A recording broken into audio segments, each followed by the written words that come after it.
That was the best explanation of that drill I've ever seen anybody do. It's Greg is really knocking it out. So I just want to say thank you, brother. I've heard several people address that, and I've tried to address it, and that's, yeah, you kicked ass. So we're doing a number 2 series. I was requested to do number 2, so do number 2. Do number 2 release. Simple, no big deal. When you end up in the back of number 2 release, see if you're proximate to his head and his shoulders, and you have this kind of relationship. The temptation, we're all kind of tempted by terminalness. We want to kill him immediately. We want to have this finality. We want to, what's the closure? We're looking for closure, right? I want to, wham, I want to kill him. We just want to freeze him here. Just like that, where we have access to all the good body parts that we might want to.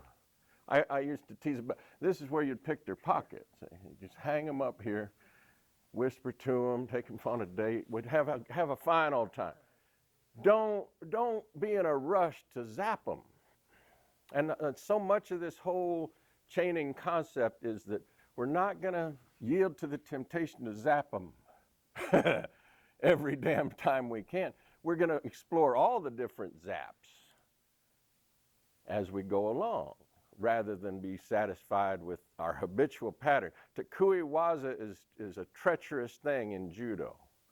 You get in judo and you train your ass off and you fall in love. So, and it's not you falling in love, it's your nervous system fucking falls in love with success. You hit somebody with a double foot sweep one day, and then you can't hardly not do double foot sweeps every time you put your fucking hands on, and everybody gets used to your double foot sweep after a while. And then you're like, God, I can't do it anymore. That's the problem of Takuiwa. The beauty of it is that habituation for a particular type of finality is very efficient, and it does reward you a lot. You feel good. You feel like, God damn it, I can kill him. I feel like a Viking. But the downside is that it tends to blind you to the 25 other good ideas that you might have wanted to explore. And the dojo is like a nervous system that reacts to you because you get addicted to doing this one dumb thing all the time, so everybody starts killing you with it. Every time you try it, they see it coming a mile away, and you get frustrated, and it forces you to go do something else. So you might not like doing Koichi-gari, but you just, I better just go ahead and do some of these, because every time I do my thing, they're killing it, and that looks like the next good idea, so I think I'll do that. So it does an expansive job for you. But we're trying to take that psychology out of it and say, okay, this is our normal, habitual number 2 ending thing. Let's just make sure that it's in good relationship. We don't want something too wide. We don't want something too narrow where you're like, his head's hitting you in the face. That would be bad. We don't want it to spread out into outer space, out in some kind of random fucking place. We want to wind up behind them with access to their back. So first, just do a couple of reps at number 2, get a partner real quick, and just see where you're winding up, and we'll go from there. Cool? Okay, let's do it. Move, move, move.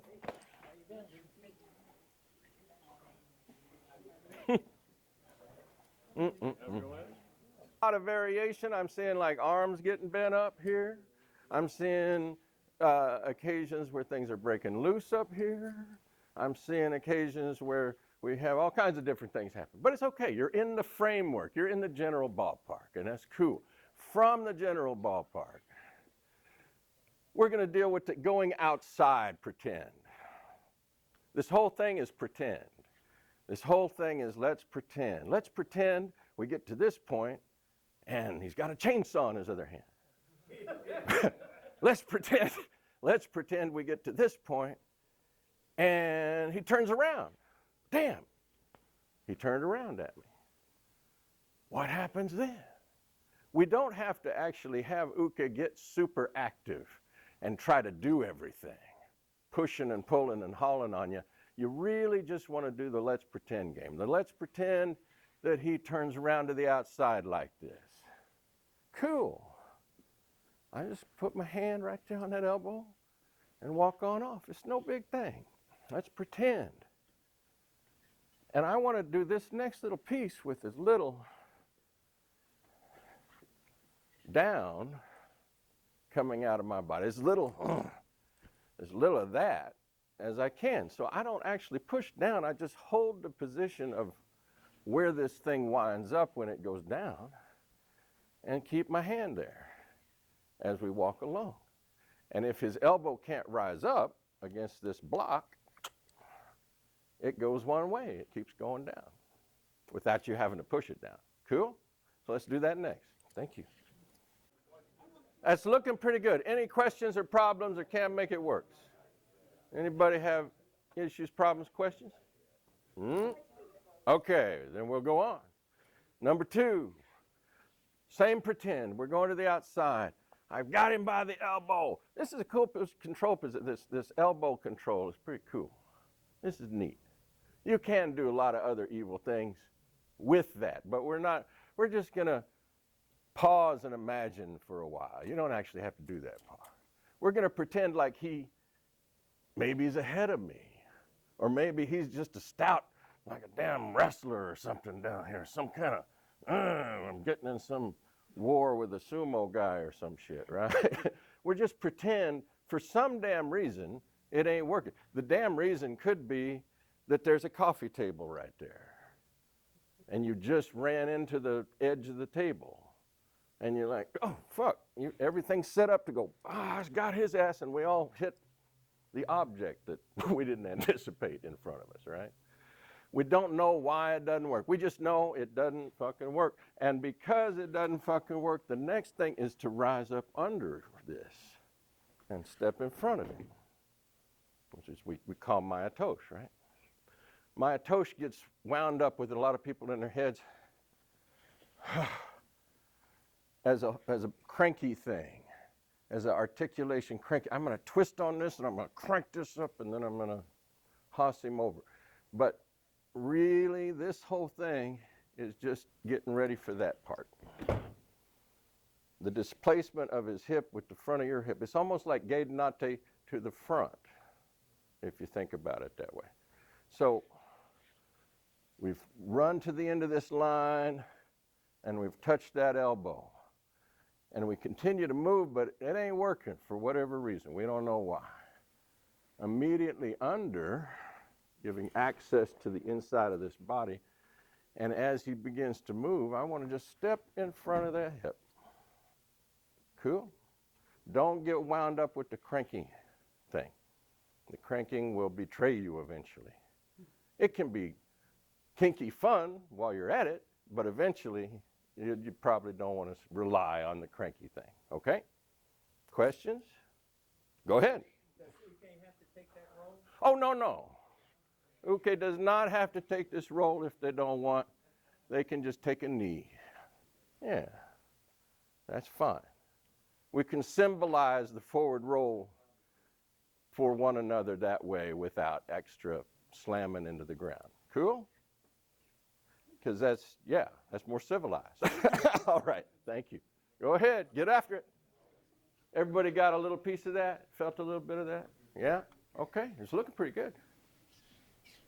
The world continues to frustrate us. We get here and it's like things go wrong. I'm attempting this step, this concluding function, and he's able to rotate out here.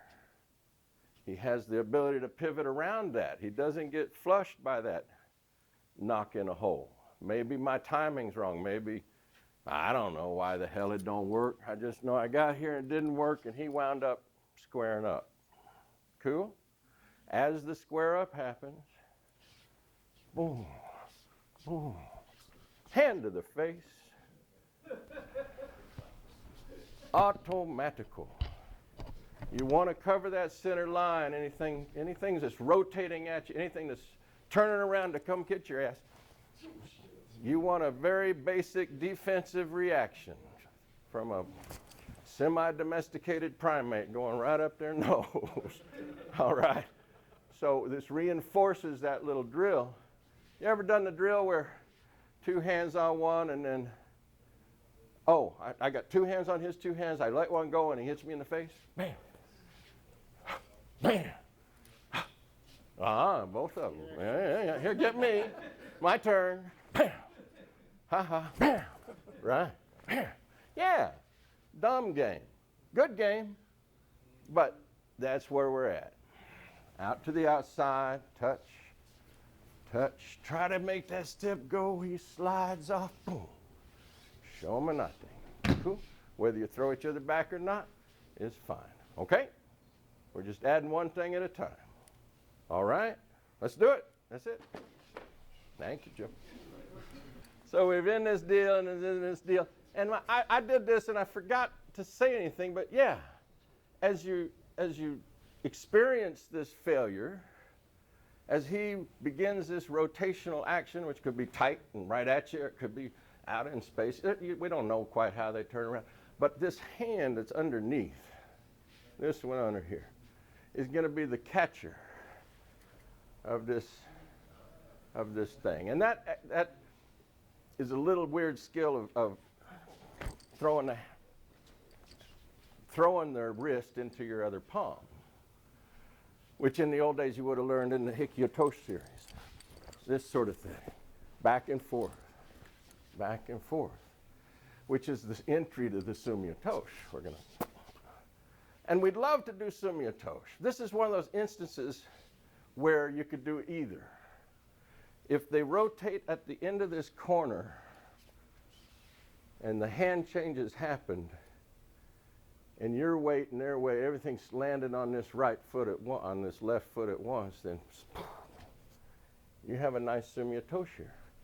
But as you rotate and turn that corner, let's say my weight's going into my other foot for whatever reason.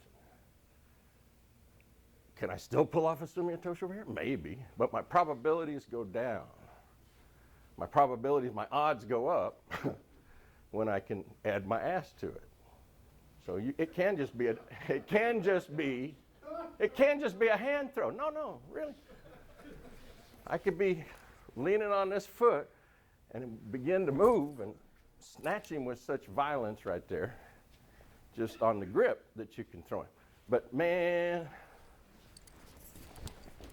when this whole process is behind it, he rotates violently, and you have the real Sumiyatoshi potential.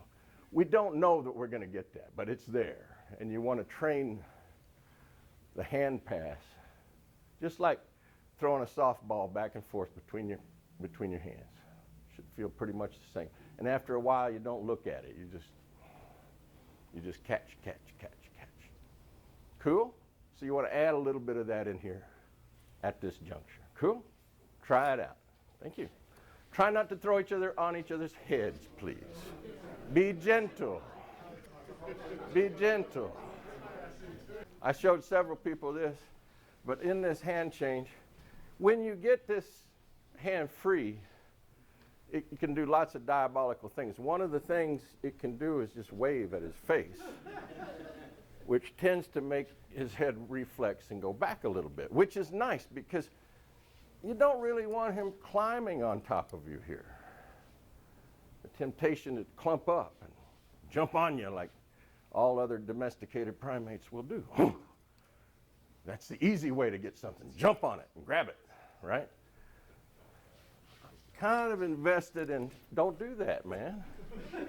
Don't jump on me, please. Okay? So I like this free hand here. But we're going to keep on messing around. What else lives out here at the end of this same position? So we're going backward in time. We're not going to add on to the end of that chain. We're going to stop that for now. Push pause on that. And we're going to go back to the point where we've done number 2. He's turned to the outside and we're in this position right here. And as we're in this position, our thumbs are getting together. Our thumbs get together. And once they get together at or about the wrist, we're going to separate and see what kind of grip we got. If you put your thumbs together and you begin to separate, Kotegaeshi jumps into your hand. Cool? Now there's a lot of varieties how the thumbs can get together. They can get together with both pointing down, or one down, one up, or both down, or one underneath. And all of them give you a variety of the same coil. And you want to play through different versions of that, because you cannot predict how the hell your hands are going to wind up in the middle of actual action. When you're rondorian with somebody live, you can't say, oh, I'm going to turn my hand over and grab him like this. Fuck that. If they know what they're doing, they're smoking you while you're thinking about turning your hand over, right? So it has to be whatever happens to be the one that you wound up with in this particular imaginary scenario. Cool? So play through all the different scenarios. Cool? Thumb to thumb, thumb to thumb, thumb to thumb, thumb to thumb. If you just do every different way your thumbs will go together, you'll get them all. I promise. Cool? Try them out. Every time we wind up at his wrist and forearm in this configuration, and the bodies get dynamic, they will either go towards each other or away from each other. If they are going towards each other, then the hand that's closest to him has its free access. That's a great right. If they're going away from each other, then the grip will become operative. Cool? So you don't care too much about which grip it's going to be.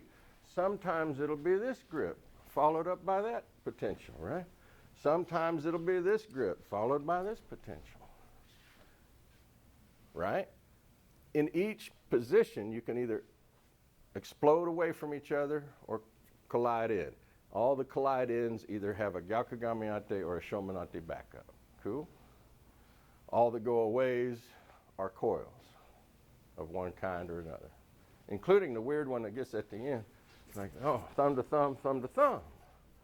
Reaching under. Everybody's favorite.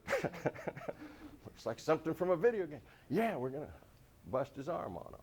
So it's, yeah, that terrible coil at the end. Cool?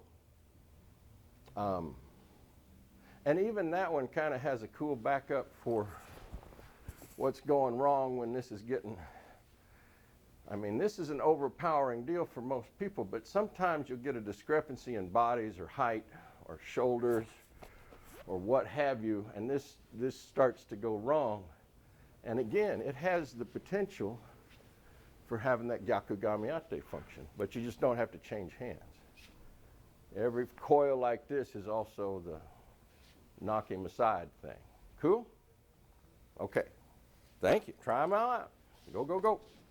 I'm running you through fast. I'm sorry about that. Too bad.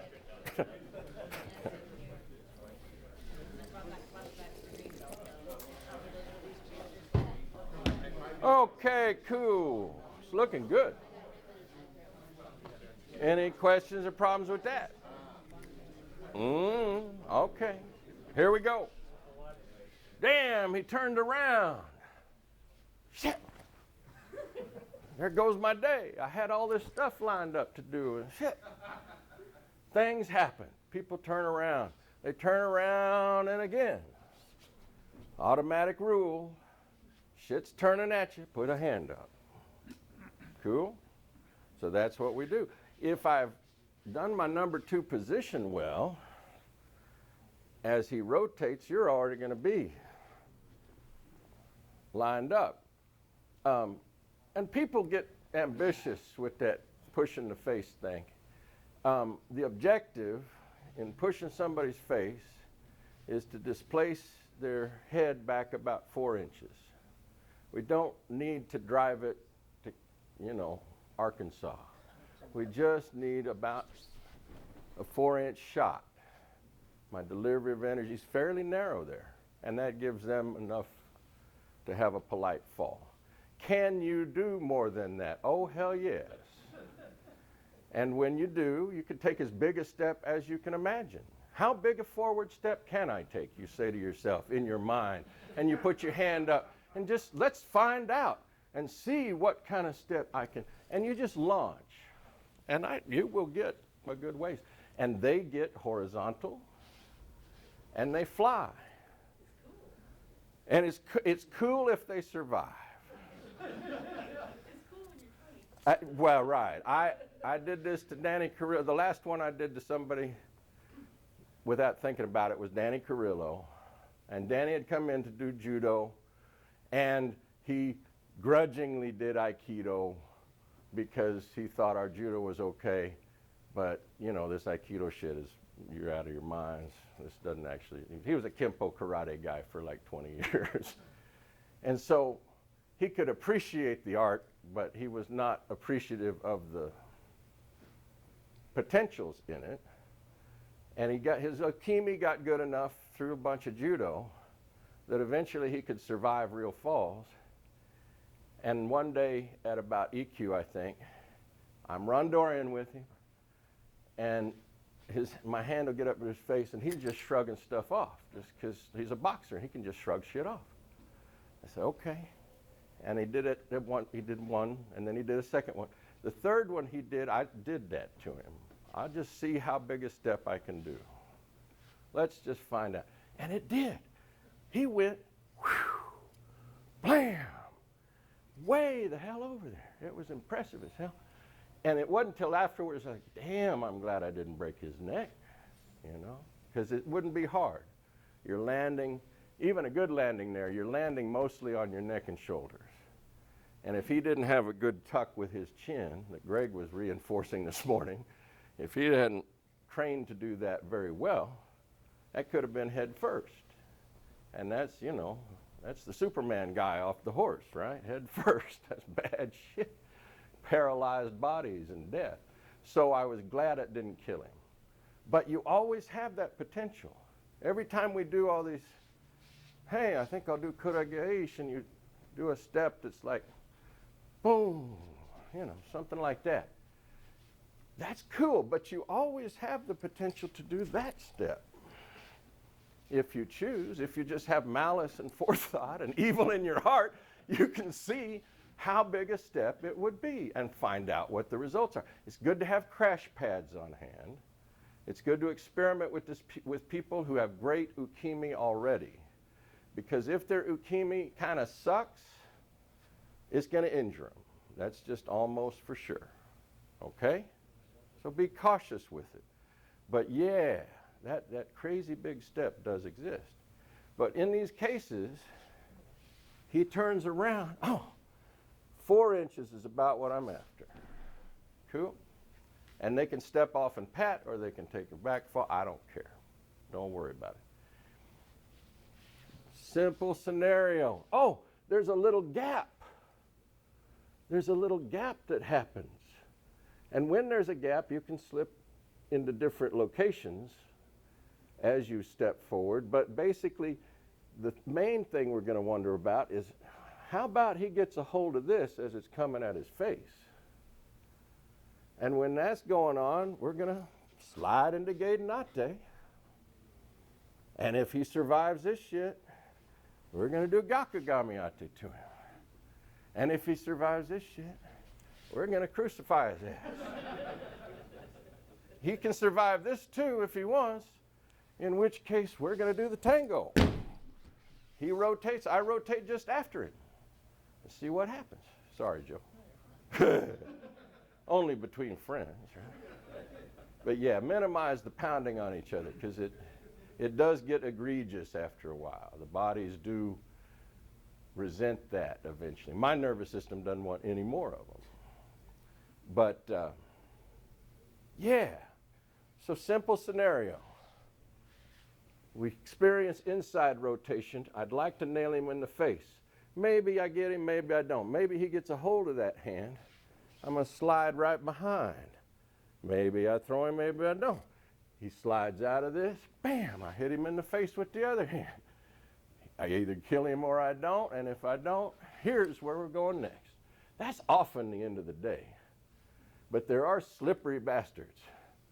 And if you let him rotate about halfway through and then you take off and complete the rotation, all that winds up on his one foot at the end. Cool? Cool. Questions? All right, try it out. Quick, please. Thank you. Good, good. This is a small chunk of the number two thing. The number two thing goes on and on and on and on and on and on, actually. There's a whole bunch of pieces, and I can't hardly remember them all. There's a whole thing about the Shirawate and the Ariminagi stuff, right? So we're doing Aikinagi type things to him, right? There's these wonderful deals. There's a version of this that's really cool where you just wave as he begins to rotate, just wave and suck his ass in. It's just wonderful. But we're going to kind of eclipse all that for a second, because the real point is not to learn the sequence thing. The real point is to learn to play with this and to play with the next and the next and the next and the next, and to keep playing with it. And don't get too hung up on making it just right, or it's got to be this way, it's got to be that way. None of it's got to be. It's all just got to be play.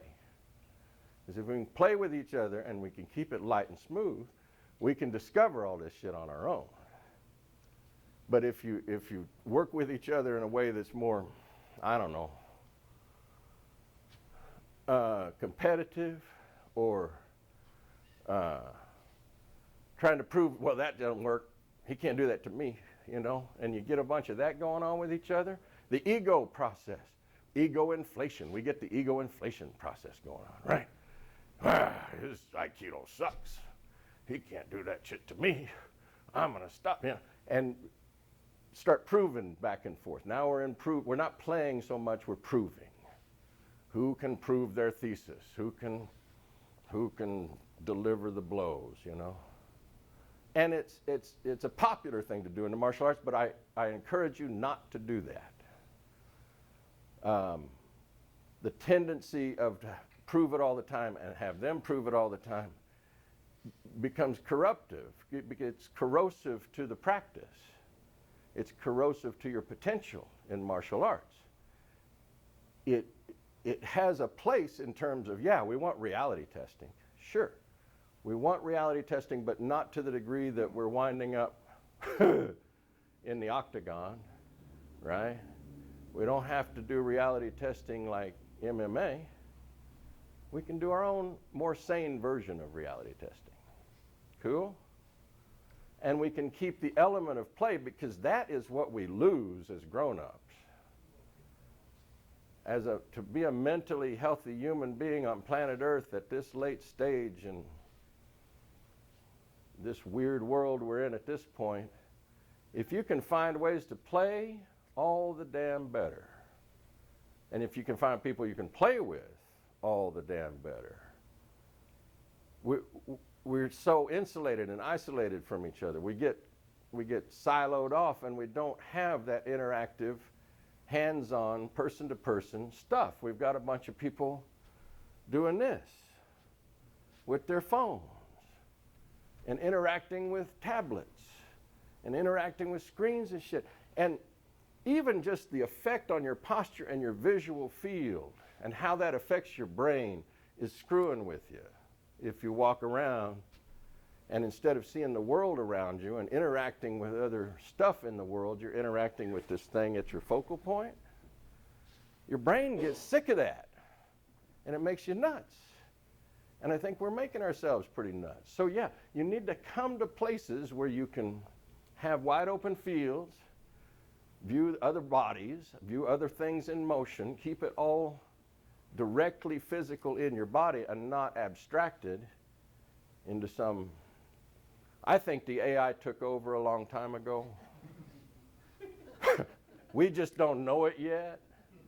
I think the AI is already smoking us and we don't know it yet. We're all worried about it, and we're like, no, that was 10 years back when it really stuck it to us and we just started bleeding out and we haven't noticed, but we're starting to notice. I'm trying to make friends. Make friends with Siri. Make peace with it. Make friends with the overlords as they come upon us. I want Siri on my side, damn it. Yeah. But, yeah, we do need play. We do need play. Play is a healthy, vital function in your life, and where you find it, it's precious, and please preserve it. Don't let it get squelched off into, I don't know. The other thing is like high school. Were you looking at me? What are you doing over there? You talk to, and then there's all this, and it's that high school bullshit thing, you know, where people are just huffing and puffing. Enough of that shit. And don't do it in the dojo. Go out in the parking lot. There's plenty of places to go do it. But don't bring it to the dojo, okay? Play. This is a place for play. In 10 minutes, I am going to be leading a service, a Zen Buddhist service for our departed Sean Ashby. It'll be in the back. Everybody's welcome. Nobody is required. We're going to make some drums and bells and chanting noises, and everybody's welcome. But if you want to just have a little goodbye time and maybe tell a story about Sean or whatever, that'd be great too. The chanting part should only take maybe 10 minutes at the tops, and then it's just open to whatever reminisces thereafter. Cool? So I'm going to have to get gussied up to do that, and so I'm going to bow out for myself right now, but you guys can keep playing till you start hearing bells and shit going. So let me bow with you.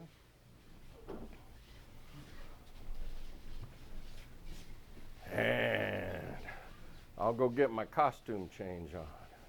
Thank you all, by the way. This is really gratifying. You all are doing wonderful stuff, and it's beautiful to be on the floor with y'all, and it feels good. So thank you very much. Just Ray. All right. Thank you now. Keep on a playing.